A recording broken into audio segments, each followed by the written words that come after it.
Buenas noches. Nos toca cerrar esta presentación de hoy día con un trabajo sobre rigidez y flexibilidad en las relaciones laborales.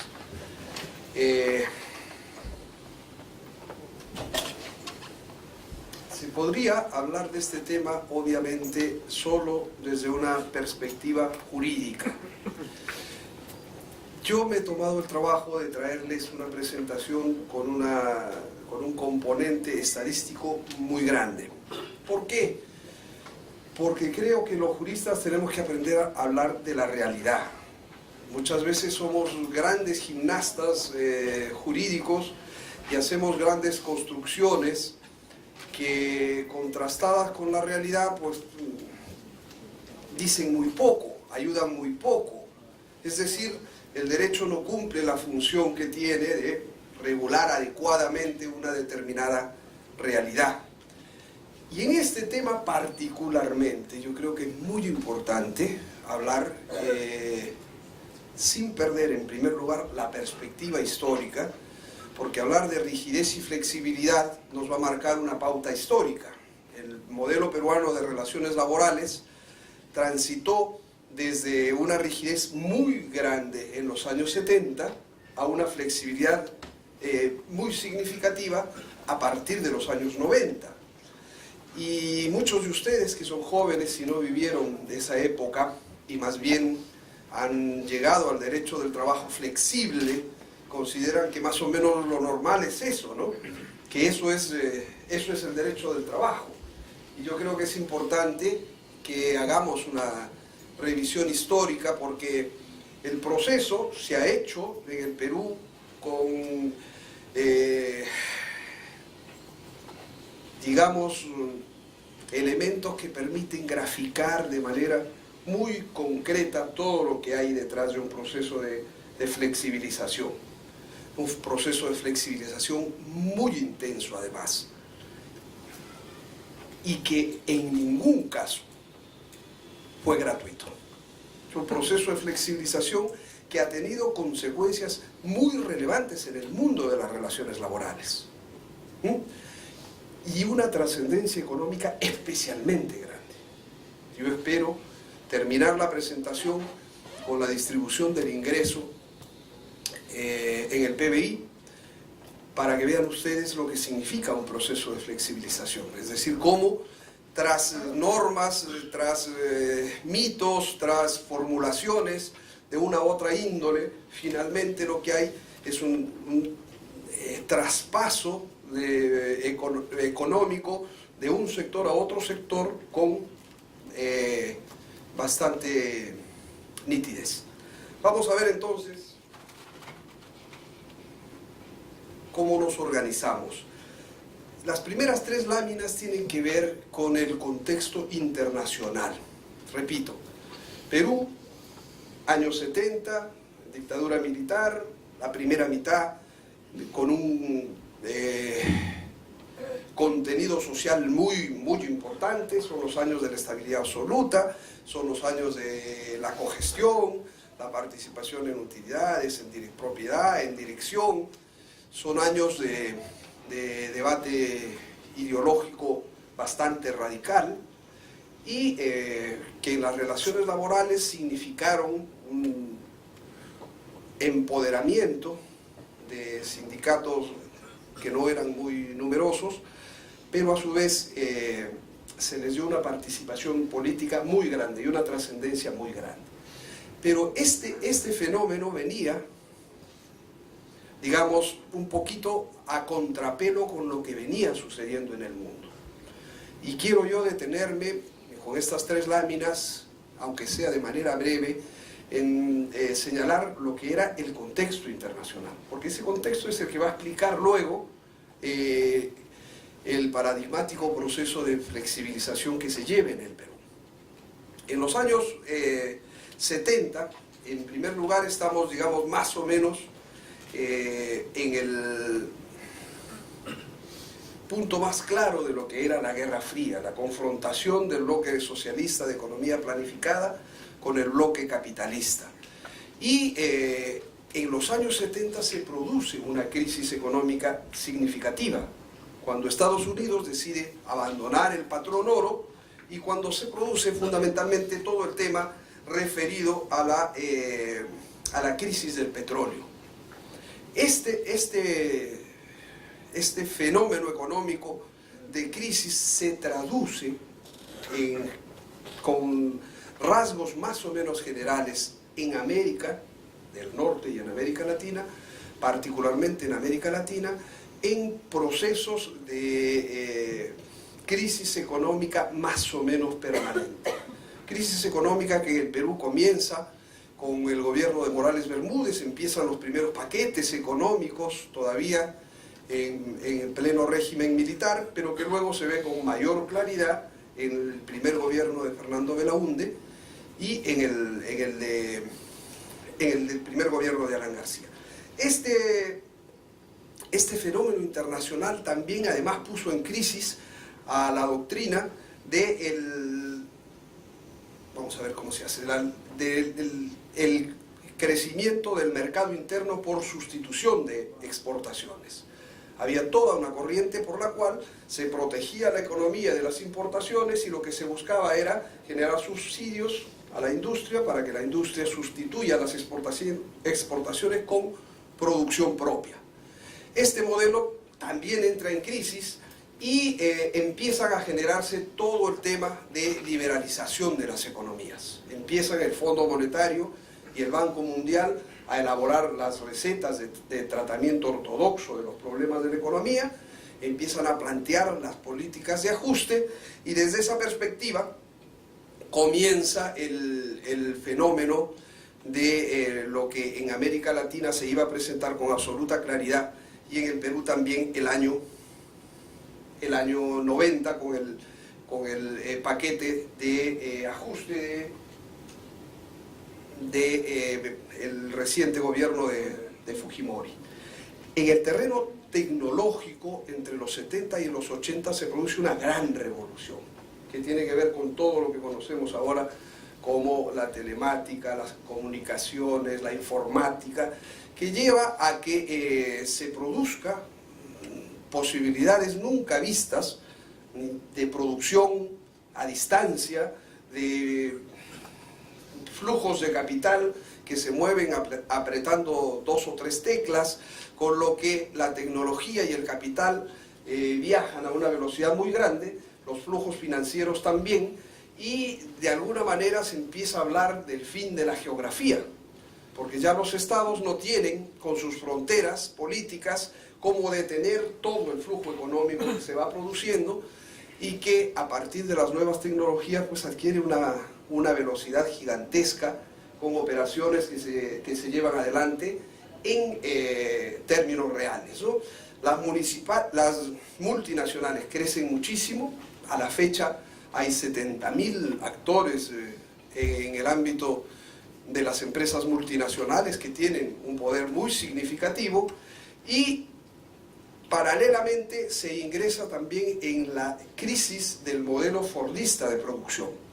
El modelo fordista se había asentado fundamentalmente en la empresa unitaria, la empresa que se ocupaba de todo el proceso, desde la compra de los insumos hasta la distribución del producto final. Con las nuevas tecnologías, con la reformulación de poderes que trae el consenso de Washington, la caída del muro de Berlín y todo esto, nos encontramos ante un auge del proceso de descentralización productiva. Ya las empresas rompen el esquema de encargarse de todo el proceso y externalizan fases en número creciente de su proceso productivo, se quedan con el corazón del negocio, pero luego se produce esta dispersión que al derecho del trabajo le va a significar una crisis de la que hasta ahora no sale, ¿verdad? Porque nosotros hemos sido educados y hemos entendido siempre las relaciones laborales como un asunto bilateral, empleador-trabajador, pero hace varios años ya que este asunto es trilateral. En muchísimos casos hay 2 empresas y hay un trabajador y hay un empleador formal y hay un empleador real y los riesgos se difuminan y las responsabilidades también. Entonces el esquema este bilateral, el contrato sinalagmático y todo lo que estudiamos está sometido a severa revisión a partir de este modelo de descentralización productiva, que además, en un contexto de liberalización muy fuerte, lleva a que se incremente la competencia entre los distintos países. Si antes competíamos con Chile y con Colombia, ahora competimos con Taiwán, con Corea y con cualquier país del mundo, porque el comercio se ha convertido en una actividad en donde a velocidad sideral se mueven los bienes y los productos y se colocan en cualquier mercado. Entonces, tenemos un incremento sostenido de la competencia, tenemos lo que la OIT llama una globalización fundamentalmente económica, que ha puesto en crisis en mucho el principio político que de alguna manera regulaba el mercado, para decirlo de una manera más gráfica. A nivel nacional, el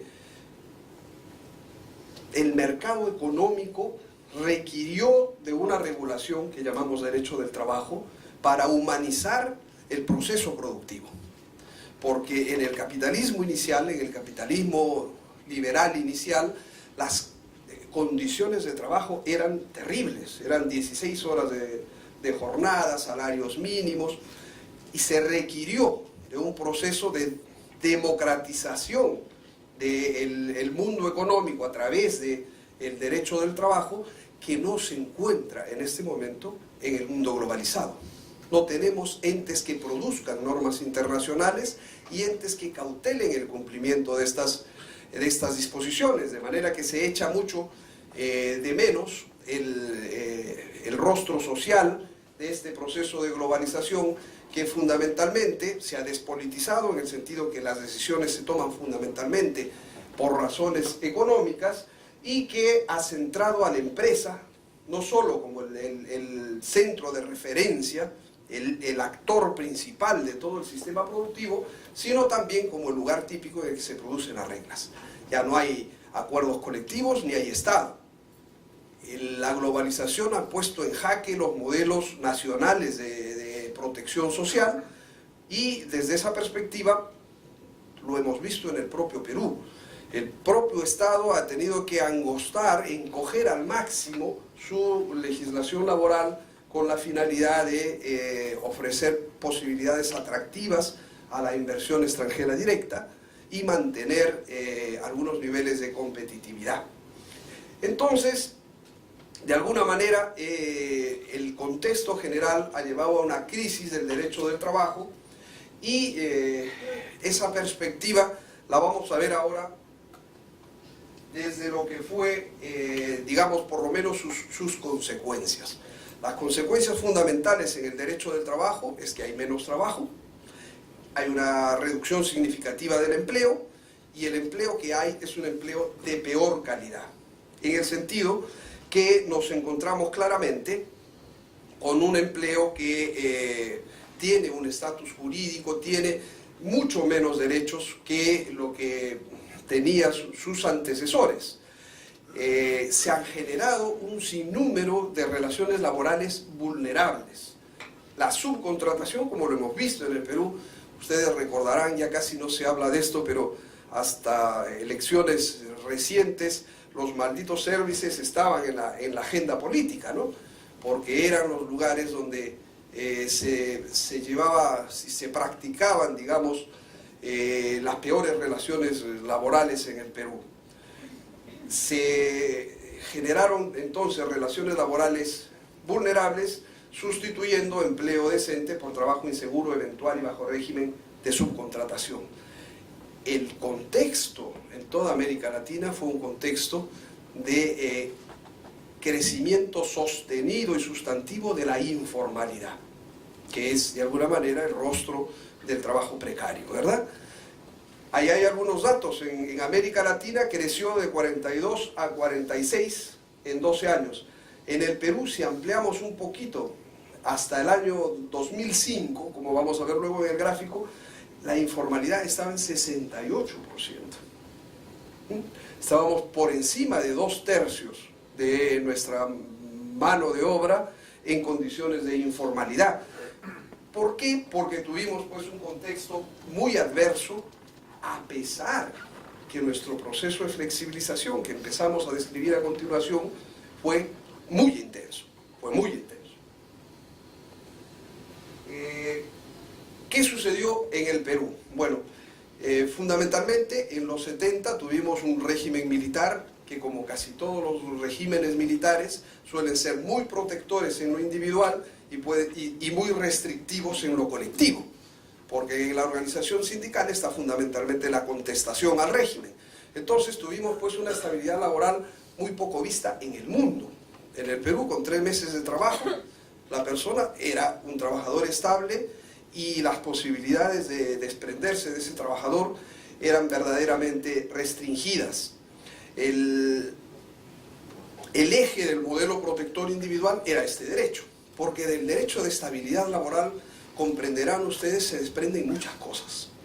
Así como el trabajador estable, por deformación, termina convirtiéndose en muchos casos en un trabajador poco incentivado para desarrollarse en la medida que tiene el puesto más o menos fijo, sucede exactamente lo opuesto cuando el trabajador es muy inestable, ¿no? Un trabajador inestable es pues el trabajador más vulnerable. Es el trabajador que no reclama, es el trabajador que jamás se va a organizar colectivamente y es el trabajador que está dispuesto a aceptar casi cualquier condición de trabajo con el fin de mantener el puesto de trabajo. Entonces, el eje de la reforma laboral en mucho la vamos a ver a partir del derecho de estabilidad laboral. Porque en el mismo régimen militar, ya en el año 79, se aprueba el decreto ley 22126 que flexibiliza la estabilidad de salida, que amplía el periodo para adquirir estabilidad y a su vez se aprueba otra norma que está vigente hasta la fecha, que es el decreto legislativo 22342, que es el de exportaciones no tradicionales, que flexibiliza la estabilidad de entrada, que permite, como lo permite hasta la fecha, contratar a plazo fijo para labores permanentes y sin siquiera un término máximo. Uno puede estar 20 o 25 años en ese régimen y no generar ninguna posibilidad de estabilidad. Yo les voy a pedir que siempre tengan ustedes en cuenta que la estabilidad laboral funciona con 2 canales, la de entrada y la de salida. Porque estamos acostumbrados a hablar fundamentalmente de la estabilidad de entrada, ¿no? La protección frente al despido. Y se sataniza mucho el tema de la protección frente al despido. Pero quiero que convengan ustedes conmigo que yo puedo tener el sistema más rígido de estabilidad de salida y que si lo combino con un esquema flexible de estabilidad de entrada, aquel no va a servir para nada. Es decir, si yo digo, no se puede despedir a un trabajador de su puesto de labor, pero sin embargo digo, se puede contratar a plazo fijo para labores permanentes, la estabilidad de salida no sirve para nada. Porque yo contrataría a los trabajadores a plazo fijo por 3 meses, 6 meses, 1 año. Y cuando se termine el contrato, si es que por cualquier razón no estoy conforme con ese trabajador, simplemente no le renuevo el contrato. Y no será un despido. Ni siquiera generará derecho alguno a indemnización.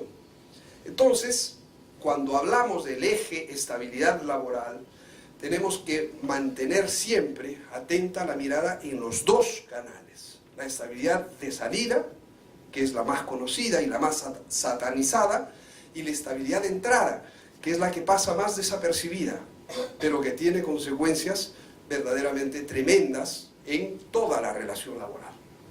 Por allí comienza a flexibilizarse la estabilidad de salida. Sucede que después de estas 2 normas se aprueban en el año 78. Un año después se aprueba la Constitución del 79. Y claro, la Constitución del 79 tiene una carga social muy importante. muy importante, al punto que no se pudo avanzar en el proceso de flexibilización de la estabilidad laboral, sino se tuvo que retroceder, porque la Constitución del 79 decía que nadie podía ser despedido sin causa justa contenida en la ley y previamente y debidamente comprobada. Entonces, el proceso que se inició con la ley 22126 se detiene. Se detiene incluso el año 86 con la ley 24514, la ley de estabilidad en el empleo, se vuelve a un esquema de estabilidad laboral absoluta. Ley que se aprobó, por cierto, cuando el profesor Carlos Blancas era ministro de Trabajo en el primer año el gobierno de Alan García. El periodo, digamos, de Alan García tuvo dos etapas, tuvo 2 años de crecimiento económico y luego, cuando se intentó estatizar la banca, se puso en crisis toda la política heterodoxa que estaba tratando de implementar y nos vimos sumidos en un proceso, en una crisis económica gigantesca. Yo me siento feliz de que muchos de ustedes no hayan vivido esa etapa, porque los años 80 en realidad fueron fatídicos para el Perú, ¿no? Yo los recuerdo ni siquiera como una década perdida, creo que fue mucho más que eso, porque estuvo además no solo en lo económico, sino en lo humano, teñida por todo el problema de violencia de Sendero Luminoso, y en realidad es una época que habría que tener presente para no repetirla, pero que habría que olvidar también porque fue muy negativa para todos. Creo que en 1 hora ya habré terminado, ¿no? Entonces, después de la aprobación de la ley 24514, arrancó la crisis, y la crisis significó pues una caída en la capacidad adquisitiva de los salarios que ustedes no se pueden imaginar. Nosotros recibíamos el sueldo, lo cobrábamos y salíamos corriendo al que vendía dólares en la esquina, porque si llegábamos en la tarde ya habíamos perdido 5 o 7% de lo que nos habían pagado ese día. Entonces era de verdad un escenario de crisis muy grande, que obviamente acabó con la capacidad adquisitiva de las remuneraciones y permitió un crecimiento sustantivo de la informalidad. Un crecimiento sustantivo de la informalidad. En ese momento comienza además el discurso de la aristocracia obrera, ¿no?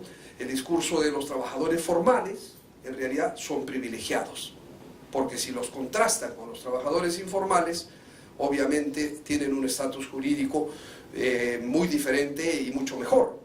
Empezó todo este discurso que de alguna manera se mantuvo por un tiempo significativo. Los años 90 significan el fin de esta primera etapa, significan algunos intentos de flexibilización, como el PAIT, que se aprobó para permitir contratación temporal sin causa justificada, pero hasta el año 90 y hasta el año 91, diría yo, el modelo seguía intocado en sus variables principales. El año 90, Perú fue uno de los países ejemplares en políticas de ajuste, ¿no? Tuvimos un agosto donde Hurtado Miller, que era presidente del Consejo de Ministros, anunció el ajuste y terminó con una frase que se me va ahorita, pero era algo así como Dios nos acompañe, ¿no? O Dios cuide de nosotros, porque claro, las cosas subieron 30 veces de precio de un día para otro, 30 veces de precio, ¿no? Con lo que uno había llenado el tanque del carro, no podía poner un galón, podía poner medio galón, con lo que había llenado uno 15 galones en el carro. Fue una política de ajuste muy grande, pero que de alguna manera se requería para empezar a estabilizar el modelo. Y no solo fue la política de ajuste, sino que el paquete, que era el paquete de las entidades financieras internacionales, incluía además privatizaciones, es decir, el angostamiento del Estado, había que desprenderse de toda la actividad empresarial y cerrar todas las empresas, y liberalización del comercio también. Había que bajar los aranceles y esto último ya no afectó, digamos, lo primero, las privatizaciones afectaron a todo lo que sería la masa laboral pública. La liberalización del mercado afectó el trabajo privado, porque la estructura productiva peruana no pudo aguantar. Y no pudo aguantar, y hasta ahora no aguanta, ¿no? Hasta ahora, en ese entonces, teníamos alguna industria mucho mayor, como vamos a ver las estadísticas, hoy no pasamos del 10% de trabajadores peruanos que estén prestando servicios en la industria, ¿no? Y no pudo aguantar por lo que ya comentábamos. Ya estábamos en el pleno proceso de globalización y ya no se competía solo con los vecinos, sino se competía con economías como las de los tigres de Asia, que evidentemente tenían precios y productividad muchísimo mayor que la nuestra. Allí se consolida el discurso de ya saliendo de lo macro, yendo a lo laboral, el discurso de la flexibilización como instrumento para mejorar la competitividad y luchar contra la informalidad. Esto es lo que se suele conocer como el mito de la reducción de los derechos laborales como único o principal instrumento de lucha contra la informalidad. El discurso lo siguen dando hasta el día de hoy, ¿verdad? Nosotros tenemos sobrecostos laborales, tenemos que reducirlos, ¿para qué? Para que los pobres informales puedan acceder a la formalidad. El rato que desaparezcamos el derecho del trabajo, claro, los pobres informales van a poder acceder a la formalidad, porque la formalidad no se va a diferenciar en nada de el régimen que se quiera, ¿no? Pero bueno, vamos a ir viendo luego con las cifras cómo nos ha ido, porque hasta el día de hoy, yo cada vez que lo escucho al ministro de Economía decir que están pensando en una nueva reforma porque siguen hablando de sobrecostos laborales, yo me pongo muy nervioso porque veo que no salimos del discurso ideológico. Seguimos todavía con el mito, o sea, estamos como Platón y el mito de la caverna, mirando las sombras y no estamos mirando lo que pasa en la realidad, que trataré de reflejar en unas láminas en un ratito. Bueno, el año 91 comienza la reforma laboral peruana, yo digo la reforma de primera generación, que comienza, para ponerle nombre, con el decreto legislativo 728, que es un decreto legislativo, perdónenme que lo reitere, pero estoy diciendo decreto legislativo, es decir, un decreto que aprobó el Ejecutivo por delegación del Legislativo, pero dentro del juego democrático de fuentes normativas. Este decreto legislativo empieza desmontando la estabilidad de entrada, la de salida y abre las puertas al régimen de subcontratación que luego se expandiría hasta el año 95. Aquí ya empezamos a cambiar la estabilidad laboral por una propuesta de despido libre e indemnizado para los nuevos trabajadores, porque el decreto legislativo 728 decía, como suelen estas normas, esto a los que ya tienen el derecho no se los toca, es para los nuevos. Y en el caso de la estabilidad de salida, en la de entrada, directamente, donde había una sola posibilidad de contrato temporal. En el Perú se decía, como en el mundo civilizado, la regla es muy fácil: para labores permanentes, contrato indeterminado; para labores temporales, contrato a plazo fijo. Esto es lo que se llama el principio de causalidad. Las cosas son bastante más sencillas que lo que queremos hacerlas ver los abogados. Es una cosa absolutamente razonable. Esa lógica que nos daba un solo contrato temporal, es decir, ¿cuál? Aquel que servía para labores temporales, contrato a plazo, se invirtió y se aprobaron 9 modalidades de contratos temporales. Y dentro de esas 9 modalidades, el primer ítem, que es los contratos temporales, trae 2 importantes modalidades que permiten contratar a plazo fijo para labores permanentes. Vamos a ver cómo esas 2 dan cuenta de la mitad de la contratación temporal en el Perú. Y dan cuenta de la inversión de la pirámide de relación entre contratación temporal y contratación indefinida. Ese es un golpe significativo en todo el proceso, es una transformación grande, porque por lo que decíamos, yo puedo mantener un régimen de estabilidad de salida, pero si abro la válvula de la estabilidad de entrada, se empieza a vaciar de contenido el régimen de estabilidad de salida. Y paralelamente se aprueban otras cosas. Se aprueba el año siguiente, bueno, se aprueba todo lo que es la ampliación de servicios y cooperativas para labores principales, porque hasta la 24.514 se permitía solo para complementarias y especializadas. El 728 abre para labores principales, la subcontratación. Y en el 95 va a llegar al 50% de los trabajadores de una empresa que podían estar subcontratados.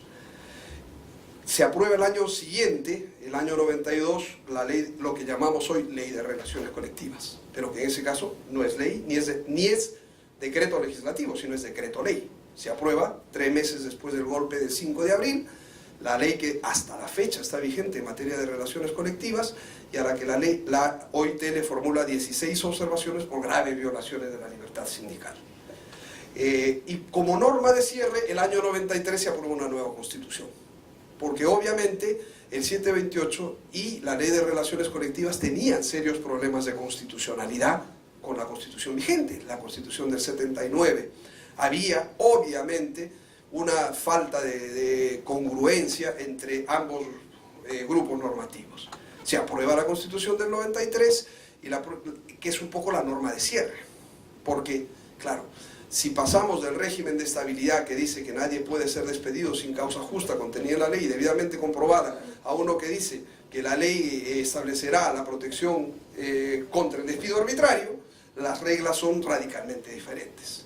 Y obviamente el 728 sí pasa el filtro de constitucionalidad de la del 93, lo que no sucedía con la norma precedente, ¿no? Con la constitución del 93. Dicho sea de paso, nuestra constitución es la única, cuando uno se acerca a estudiar derecho constitucional laboral, la única que citan como regresiva en América Latina es la del 93.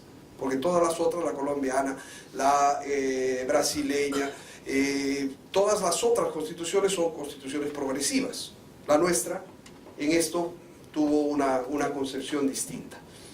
Hasta ahí, lo que yo llamo el proceso de flexibilización de primera generación. Y claro, ya parecía difícil de allí retroceder más todavía en este terreno. Pero la fórmula ya estaba dada, subcontratación. Claro, ¿cómo yo puedo reducir más las condiciones en las que pago el trabajo? Evidentemente, subcontratándolo. Evidentemente, buscando a otras empresas que hagan lo que yo hacía, pero en condiciones 0 kilómetros, ¿no? Es decir, con trabajadores que no tienen convenio colectivo, que no tienen antigüedad, que no tienen los beneficios que provenían de una carrera laboral determinada, sino que yo los contrato y la empresa que los trae como trabajadores nuevos y les paga por lo que corresponde a una nueva relación laboral. Esto tiene además un papel tremendo en la desaparición de los sindicatos, en la práctica desaparición. Vamos a ver luego la pirámide, cómo cae el año 92 y el año 93, todo el número de registros sindicales y cómo crece y se multiplica hasta por 2 el tema de la cancelación de registros. Es decir, si había 90 sindicatos, había 180 cancelaciones de registro en los años posteriores al 92. Para terminar con esta presentación general, el año 2000, la restauración democrática trajo una tímida reforma laboral que modificó la ley de intermediación primero y luego también levantó 12 de las 16 observaciones de la OIT en materia de relaciones colectivas. Pero luego, en el 2008, volvimos a retroceder con el nuevo régimen de micro y pequeña empresa, el régimen agropecuario y el CAS. ¿Cuáles fueron las características de nuestro proceso de flexibilización? Dice Óscar Hermida, en primer lugar fue una flexibilización impuesta.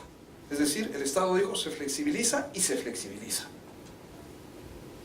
Fue además una flexibilización unilateral, en el sentido que no se sentó a las partes y se dijo, bueno, qué intereses de una y qué intereses de otra, cómo entienden la flexibilización, cómo podemos hacer para, si reducimos estos derechos, compensamos por este lado. No, simplemente se dijo, se desregula, porque la modalidad fue eliminar normas. Se desregula, y todo lo que se desregula en derecho laboral sabemos que termina en el contrato individual. Y en el contrato individual, quien pacta fundamentalmente las condiciones es el más fuerte de la relación. Fue además una flexibilización incondicionada. Es decir, no se le dijo al empleador, bueno, te vamos a modificar el régimen laboral en estos campos, pero tú vas a contratar X% más, o vas a poder transformar relaciones temporales en relaciones permanentes, como sucede en muchos procesos de flexibilización. Fue incondicionada. Se abatieron los estándares laborales, se desaparecieron las normas y poco más. La flexibilidad para todos los gustos, como en botica. Es flexibilidad de entrada, de salida, interna, externa. Me imagino que ustedes han estado trabajando con el profesor, se me acaba de ir el nombre, Manolo Álvarez de la Rosa, las clasificaciones de estabilidad, la interna, la externa, y no solo eso, la sustantiva, la procesal, la administrativa, la judicial, la seguridad social. Por eso se habla de que fue realmente un cambio de modelo total. No solo se tocaron algunas instituciones, sino se abarcó prácticamente la totalidad de las entradas legales que hay. Como conclusión de esta lámina, digamos que en realidad esta situación en mucho se mantiene hasta la fecha, porque las reformas laborales han sido muy pocas. Y han sido muy pocas porque evidentemente el actor social tiene muy poca fuerza como para impulsar una reestructuración de nuestras fuentes normativas en un sentido diferente.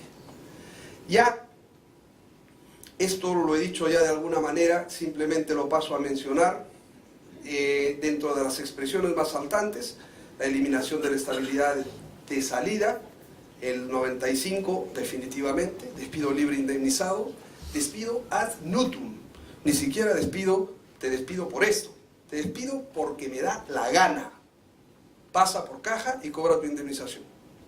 Cero, así de claro. Y así está hasta ahora en el artículo 34 del Decreto Supremo 003. Lo que pasa es que el Tribunal Constitucional lo inaplica por inconstitucional, ¿no? Pero la norma ni siquiera está fuera del ordenamiento jurídico, porque han sido procesos de amparo los que la han cuestionado, no ha sido un proceso de otra índole.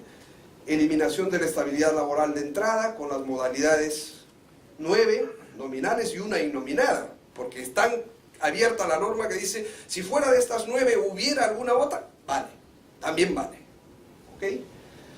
Facilitación del despido colectivo con la simple presentación de la solicitud. Y bueno, las consecuencias de la reforma de estabilidad son siempre tremendas. Tremendas no solo porque el trabajador es el más expuesto, es el que está dispuesto a aceptar todo, sino porque muchas veces afecta también uno de los valores esenciales de la prestación laboral, que es la dignidad. Se eliminó el tope de del 10% de trabajadores en periodo de prueba, se deslaboralizó la contratación laboral juvenil, pasaron a ser modalidades formativas y no contratos de trabajo, ingresó la intermediación, primero del 20% y después hasta el 50%, con todas las consecuencias que sabemos trae la subcontratación en materia de eliminación de sindicatos, de tutela colectiva, de incremento de precariedad, de reducción de condiciones laborales al mínimo, y no solo eso, sino de introducción de una causal de extinción de la relación laboral que no aparece en ningún lado. ¿Cuál es? El vencimiento del contrato que tiene el agente de intermediación con la principal, con la empresa usuaria. Dice, mire, se terminó mi contrato, chao. Esa no es una causal que esté en ninguna norma, y es una causal que gracias a Dios viene ya siendo contestada por recientes estudios. En flexibilidad interna ni se diga, ¿no? Ampliación del poder directivo a la modificación unilateral de incluso condiciones sustanciales. Se pueden modificar turnos, se pueden modificar días, horas, forma, modalidad. La ley dice, dentro de criterios de razonabilidad y teniendo en cuenta las necesidades del centro de trabajo. Lo que hay que tener en cuenta son las necesidades del centro de trabajo. No que el trabajador escogió el horario de día porque de noche estudiaba. Eso me interesa. Interesa que se tenga en cuenta las necesidades del centro de trabajo.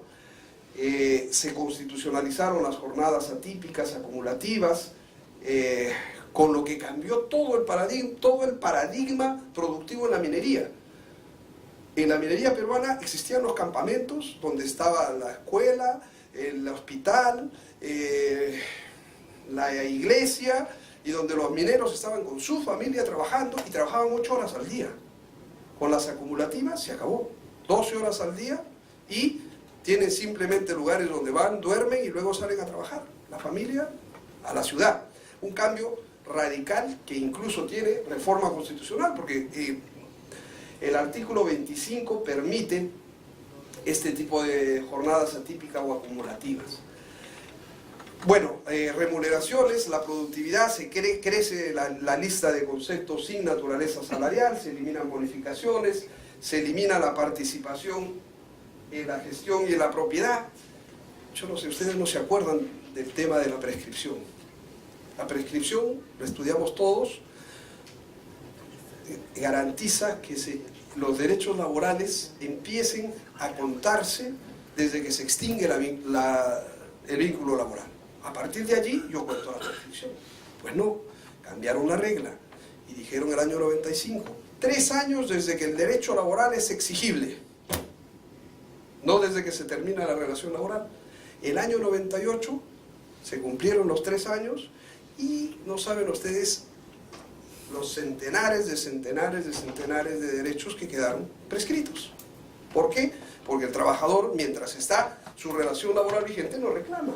Obviamente, mucho menos en el contexto de indefensión que tenía en los 90.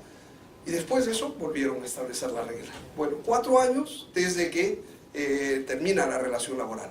Pero el año 98 parece irreal, pero fue exactamente tal cual se lo refiero. En el empleo público, ya lo saben, se trasladó al régimen laboral de la actividad privada a los colectivos más importantes, pero a los menos importantes no solo se los mantuvo el 276, sino que se creó todo el régimen de SNP, que luego pasaría a ser el CAS el año 2008. En relaciones colectivas, 16 observaciones, se levantaron 12 el año 2002 y quedan 4. ¿Dónde están las 4 observaciones que la OIT mantiene para Perú? Las 4 en el derecho de huelga. ¿Por qué? Porque la huelga es la musculatura del brazo sindical. Si yo no tengo la posibilidad de acceder a un ejercicio efectivo del derecho de huelga, mi reclamo no tiene posibilidad alguna de arribar a buen puerto. Entonces, el 2002 se levantaron las de sindicación y las de negociación. Las de huelga continúan ahí, desde la definición de huelga, las modalidades irregulares, el que el ministerio sea el que declara la procedencia y la ilegalidad, y estas cosas que continúan como asignatura pendiente y que ya no le podemos echar la culpa a Fujimori, ¿no? Tenemos 14 años de régimen posterior a Fujimori y claro, simplemente obedece a la correlación de fuerzas que existe en el mundo laboral y que es la que permite que se apruebe o se mantenga una determinada regulación. Desmontaje de la inspección laboral. El régimen no solo era, la flexibilización no era solo sustantiva. La inspección laboral, en 99 la OIT me encarga hacer un estudio sobre la inspección laboral en el Perú. Yo pedí 7 veces que me dijeran cuántos inspectores habían en Lima, nunca. Hasta que como el viceministro era amigo, lo sentí un día y le dije, por favor, vamos a poner las cosas en su sitio. Muy bien, ¿cuál era el problema? Habían 64 inspectores en Lima, 4, 276, 60 SNP. Claro, ¿cómo salgo yo a luchar contra el fraude laboral si estoy contratado como SNP? ¿Verdad? O sea, hasta por amor propio es difícil pedirle al inspector que haga eso. Pero es que no le interesaba al gobierno. Realmente no le interesaba. El gobierno tenía como plan desaparecer el Ministerio de Trabajo. Y no es mentira. El primer pronunciamiento, la Sociedad Peruana de Derecho del Trabajo ha hecho 2 pronunciamientos en toda su vida, porque no nos ha dado para más el consenso. Como es una sociedad plural, entonces hemos podido en 2 situaciones extremas hacer pronunciamiento. La primera, la desaparición del Ministerio de Trabajo. Fujimori pasó a Edgardo Mosqueira, que era ministro de la Presidencia, de ministro de Trabajo. Ahí estaba nuestro amigo Roberto Servat, de viceministro. Mosqueira tapió la puerta que separa el despacho del ministro y el viceministro. Y trasladaban, desaparecía el Ministerio de Trabajo y la parte de Trabajo iba como viceministerio en Justicia, lo sabe Hugo también, y Empleo, que era la cara bonita, ¿no? Porque en esa época también se habla del Ministerio de Trabajo con su cara bonita y su cara fea. La cara bonita eran los programas de empleo, las inauguraciones y todo eso. La cara fea era la administración de trabajo, ¿no? Y evidentemente el proyecto era desaparecer al Ministerio de Trabajo. Un video permitió que el Ministerio de Trabajo no desaparezca, que fue el video Curi, que por pocos mesecitos impidió que nuestro Ministerio de Trabajo desaparezca. El otro comunicado de la sociedad era contra los servicios, contra la intermediación y las consecuencias de la intermediación. Bueno, los procedimientos administrativos casi desaparecen, todo se judicializa, sabiendo que en el Poder Judicial los reclamos son muy largos, en la Seguridad Social el modelo alternativo en AFP y complementario en EPS, en fin, hay un cambio de modelo radical, un cambio de modelo en todos los ámbitos y un cambio de modelo que involucra estructuralmente una posición distinta del Estado frente a lo laboral. ¿Cuáles han sido las líneas de reconstrucción de equilibrios? Fundamentalmente ahora la jurisprudencia del TC y la reforma procesal. Hemos tenido las reformas del 2002 en intermediación y ley de relaciones colectivas de trabajo que pusieron las cosas en su sitio en intermediación, dejando solo para suplencia y ocasional la posibilidad de intermediación, y levantaron 12 de las 16 observaciones de la OIT. El Consejo Laboral del TLC nos sirve en algunos casos porque allí se presentan denuncias de organizaciones y a través de la presión del gobierno norteamericano se ha conseguido resolver alguna cosa. Y finalmente en el 2008 hemos tenido una reforma más bien regresiva, ¿no? Porque se reguló la tercerización con una amplitud muy grande, con un escasísimo espíritu tuitivo, y luego se amplió la ley de micro y pequeña empresa. La pequeña que llegué, la micro iba de 2 a 5 y la pequeña iba de 6 a 19. Ahora no, la pequeña va hasta 99, ¿no? Es una pequeña de considerables dimensiones y últimamente ya ni siquiera tiene número de trabajadores, sino tiene solamente volumen de facturación. Aquí me quiero detener una pizquita, porque la regla de oro de todo esto, aquello que decíamos, el mito de la reducción de derechos laborales como instrumento de lucha contra la informalidad, se puede ver con absoluta claridad en esta lámina. Mientras que el régimen general, asumiendo como costos no salariales, fíjense ustedes, esa es una concesión que ni siquiera deberíamos hacer, ¿no? Porque considerar no salarial lo que se gana en vacaciones, o considerar no salarial lo que se gana gratificaciones es inaceptable, ¿no? Todos sabemos que ese es un salario. El de vacaciones, clarísimo. Y el otro es un salario semestral, no es un salario mensual.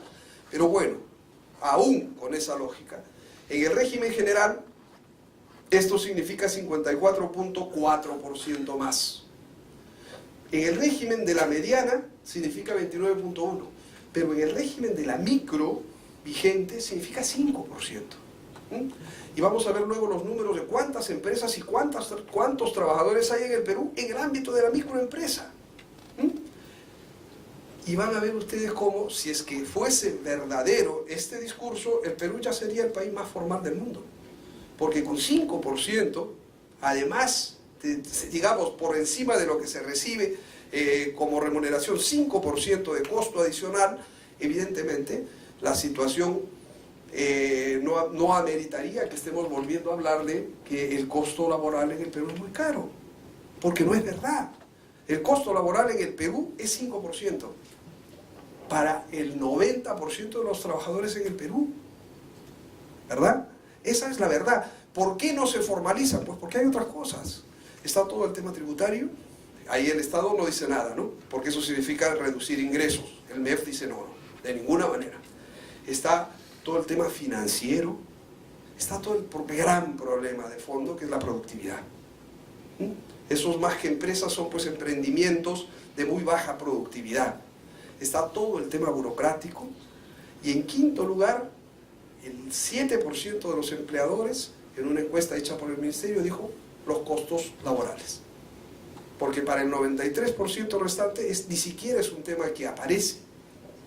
En fin, veamos nuestro mercado de trabajo.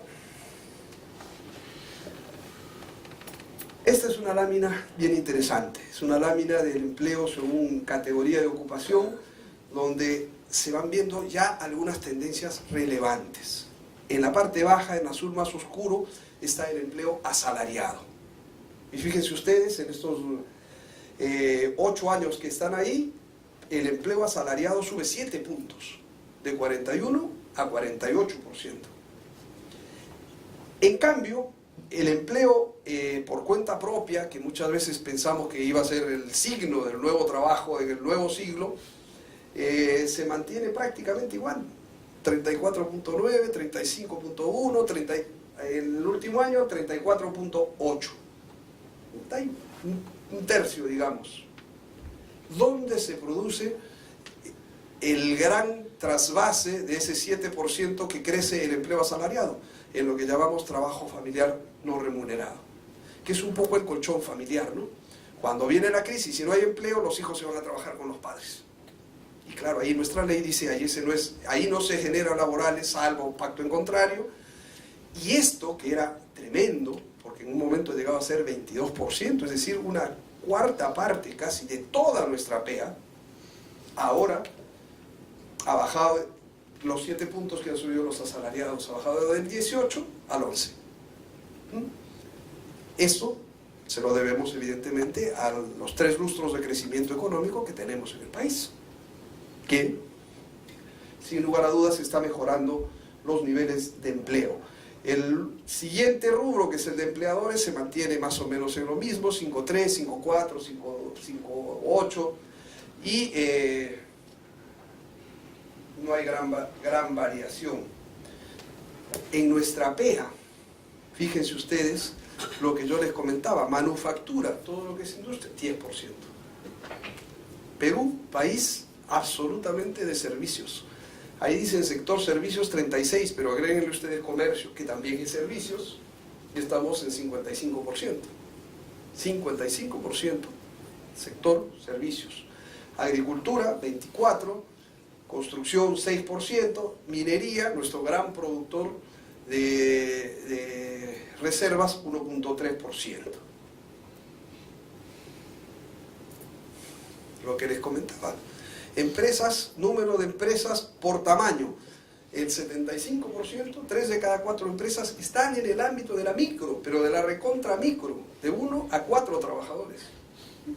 Si le agregan ustedes el de 5 a 9, ya estamos en el 90%. Perú, de 1 a 9 trabajadores, el 90% de las empresas. Y si siguen agregando, la situación es todavía más clara. PEA ocupada asalariada según tamaño de empresa. Aquí ya no hablamos de número de empresas, sino hablamos de volumen de empleo. Y aquí las cifras no son tan contundentes, pero entre la micro y la pequeña estamos nuevamente hablando de 75%. 3 de cada 4 empleos están en lo que serían el régimen especial de micro y pequeña empresa, el que tiene 5% de costos adicionales. Empleo. Terminamos la década del 90 con los 3 indicadores rojos que hay ahí hasta el 2001, ¿no? Menos 5.8, menos 2.6, luego hemos ido creciendo. Todo el siglo actual, salvo el primer año, ya está en azul, incluso el año 2008 o 2009, que fue el año de la crisis económica, y esto explica cómo, por ejemplo, el volumen de trabajo familiar ha pasado a los asalariados. Si vemos empleo, desempleo y subempleo, fíjense ustedes también el cambio importante que hay, ¿no? El subempleo, que estaba en el 2004 en 56%, está ahora en 30%. El subempleo en el Perú se mide o por horas de trabajo o por falta de ingresos adecuados, y fundamentalmente es esto segundo: se trabaja mucho pero se gana poco. Hemos reducido casi la mitad, del 56 al 30. El desempleo es bajísimo y, al contrario, lo que es el empleo adecuado ha crecido también el doble. Si vemos esto ya no por empleo, por ingresos, sino lo vemos por informalidad, el gráfico es el que tienen ustedes allí entre el 2005 y el 2012. Yo les decía, en 2005 Perú tenía 68% de informalidad en promedio. Esa es la línea lila. Obviamente en la microempresa de 1 a 4 estamos en 9 de cada 10 empleos que son informales, porque estamos en el ámbito de emprendimientos con muy poca productividad. En el caso de la pequeña empresa estamos en 46%. A mí me preocupa más el caso de la gran empresa, ¿no? Porque una gran empresa con 14% de informalidad, queridos amigos, en una empresa que tiene 500 trabajadores, van a tener ustedes que hay 70 que no están en planilla, 70 que están fuera del esquema formal. Y eso sí ya no es como en el primer caso, que no son productivos y que no tienen cómo cubrir los costos de la legalidad. Eso es que el Estado no tiene cómo fiscalizar que se cumpla adecuadamente con la legislación laboral.